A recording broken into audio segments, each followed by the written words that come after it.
What's going on, guys? Hey, thank you for tuning back in. This is a couple days of us having some money going. So, we're not going to take a look at a portfolio today, but we're going to do a couple things and go over some what I think is a pretty interesting topic on how and why, or how dividends work and why we're getting into them, basically. First things first, I finally got a legitimate webcam. So this thing is supposed to be pretty good. We're going to open it up. We'll do a little unboxing here. This is kind of fun. I never do this kind of stuff. All right, so we got this new webcam. It's got stuff falling all out of it, so that's a pain. But let's see. Let's look at this thing.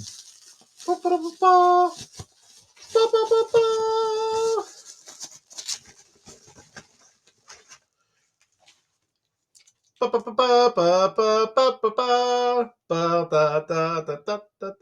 right, never mind. No Final Fantasy people. All right, so we're gonna plug this in. Look at how terrible this camera is now. We're gonna see what this next one looks like. Whoa! All right, so this camera is definitely a lot better.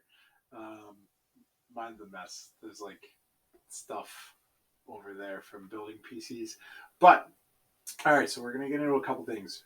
Right? We've been talking about dividend stocks a lot. So first, we're going to talk about what is a dividend, so we know what we're talking about, right? We're going to talk about why it matters. So we're going to look at a comparison of taking your dividends and keeping them versus reinvesting the dividends and watching the balance grow. All right, so we're going to look at what that does over time, because this is more of a long-term investment approach. Okay, so the longer you do this, the better off you are. You know, Warren Buffett is like very old and he's been doing this for a very long time and he has a lot of money. Okay, so that's kind of the best example of a dividend investor is Warren Buffett. So if you don't know who that is, look him up and you'll be like, oh, yeah, that's valid. All right, so what we're going to do, we're going to look at a couple things. We're going to use both Seeking Alpha as a tool to get some data, and we're going to plug it into a cool calculator that's online and free for you guys to use. There's another one. You can do like a pro version, but we're just going to use the free one to compare the difference between taking your dividends out versus reinvesting them. All right, here we go. All right, guys. So we're going to run a couple scenarios here. I'm going to use this little calculator. Mind like the weird pop-ups. This site, they want you to be basically like buying into stuff. But so we're going to use a starting principal balance, like that's the initial balance that we have in the account, of $500, because that's roughly where we're at now. Tomorrow will be about $500. So, you know, about $500. Annual dividend yield right now across the portfolio, if you average everything out, it's about 5%. Again, these are rough numbers, but it's to prove a point. So expected annual dividend increase. Averaging out what's in my portfolio, everything should increase by about a 6% dividend, or 6% on the dividend, and the share price should also go up by about 6%, which is pretty normal. So one thing that's great about your dividends going up, guys, is that if I buy a share today, right, and I get paid next month, right, every year those payments are going to keep going up. So I'll still be able to buy more shares as the share price rises, if that makes sense. And then on the other side is eventually investing, you're going to retire or you're going to want to start taking money from your investments. Okay.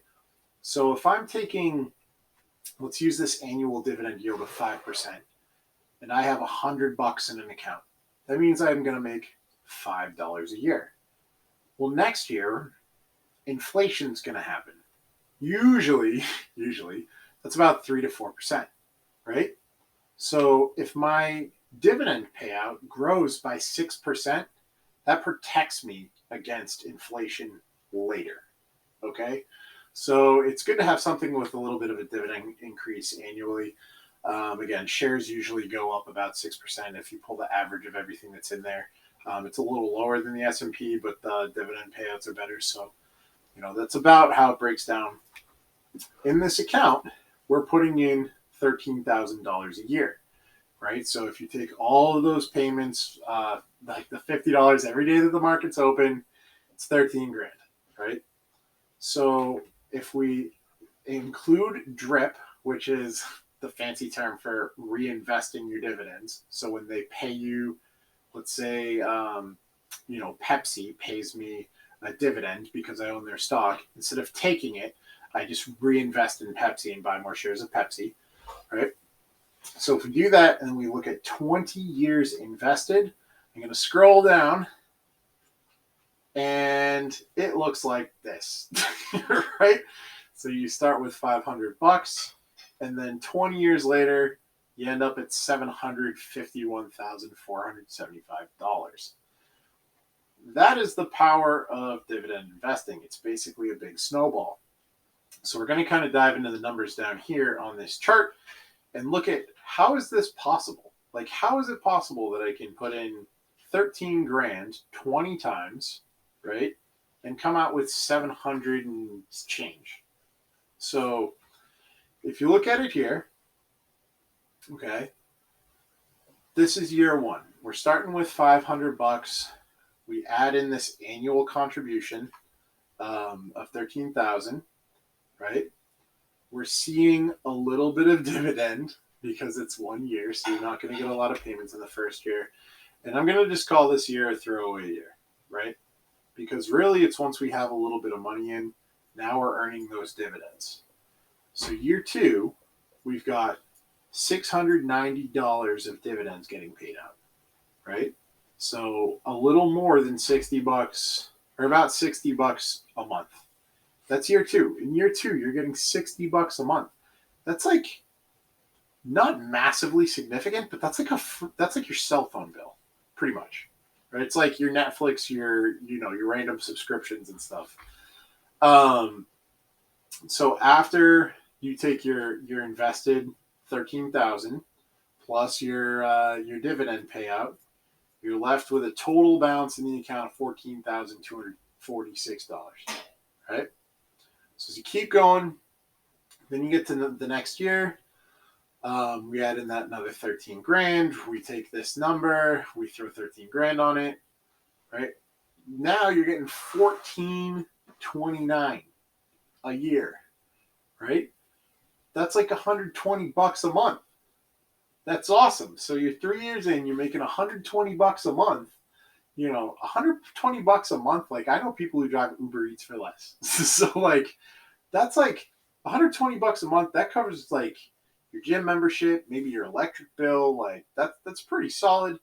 Your total balance in the account now, you're at $29,488. You've only put in $26,500. This is that total contribution section. We're doing okay. You can already see that snowball effect kind of coming into play here. So year four, we're starting at $44,172 after you put in your 13 grand. Now you're making $22.50. All right. Total balance after you get paid your dividends, your interest, all that stuff, because everything's growing, right? $46,422, and you've put in $39.5. All right. So you're about 7 grand of profit by year four. So 7 grand of profit by year four. We're cooking, right? We're cranking.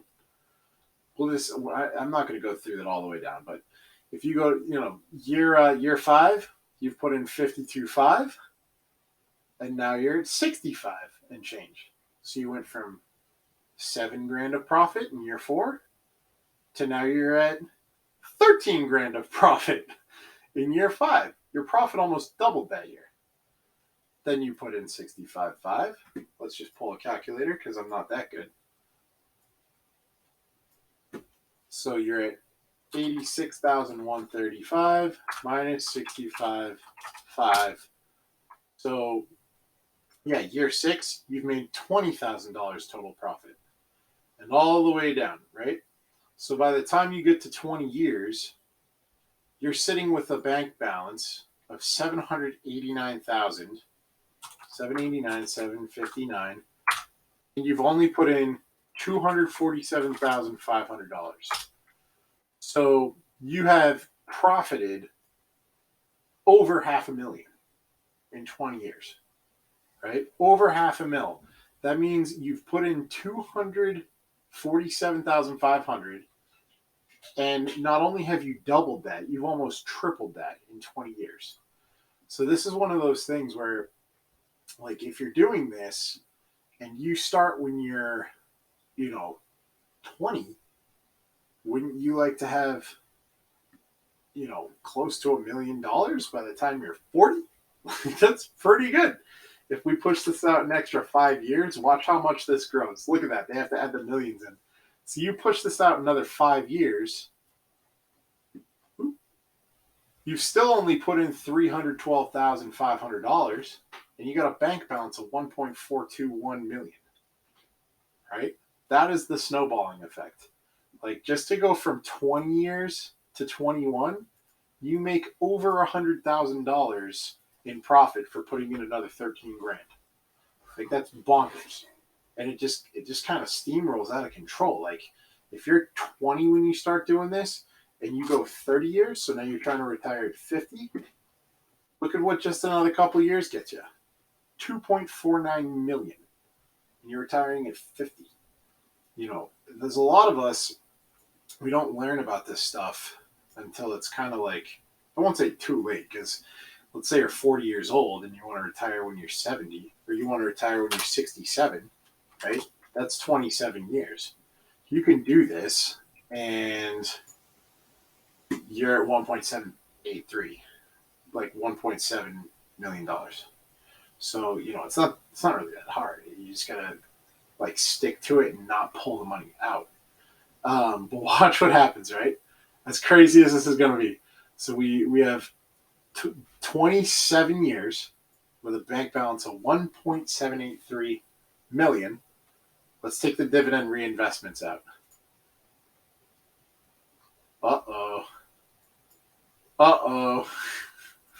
So you're at $771,000. So by not reinvesting those dividends, okay, by taking those payments, right, you've literally cost yourself $1 million. Now, you can't fully say that you've cost yourself $1 million because you would have taken out $406,786 in payments. All right, but still, I'm just going to crunch some math real quick.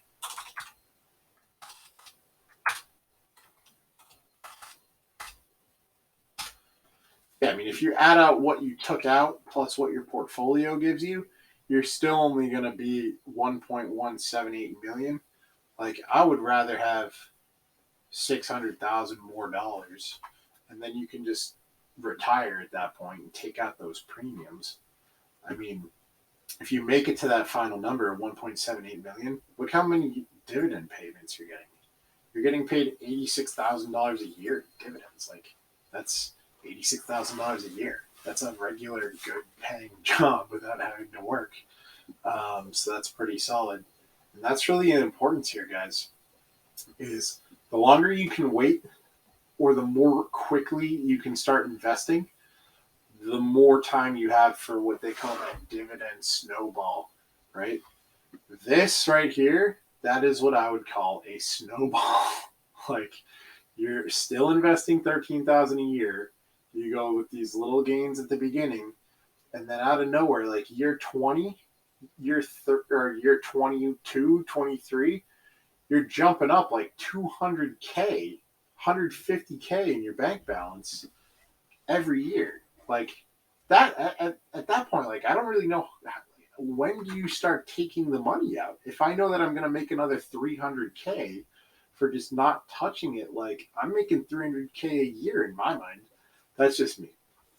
But pretty cool stuff. I wanted to cover that. I can do some examples on specific stocks if somebody's interested. Hopefully this gets a point across without me being too rambly, because I feel like I've been kind of rambly, so sorry.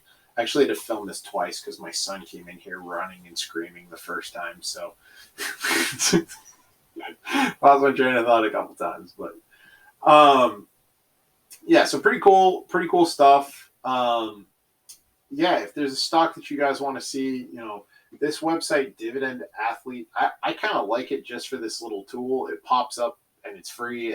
They do some sort of membership. I have no idea what it is. I've literally only used this, and it's pretty cool to stay motivated. So, play around with this. It's kind of fun.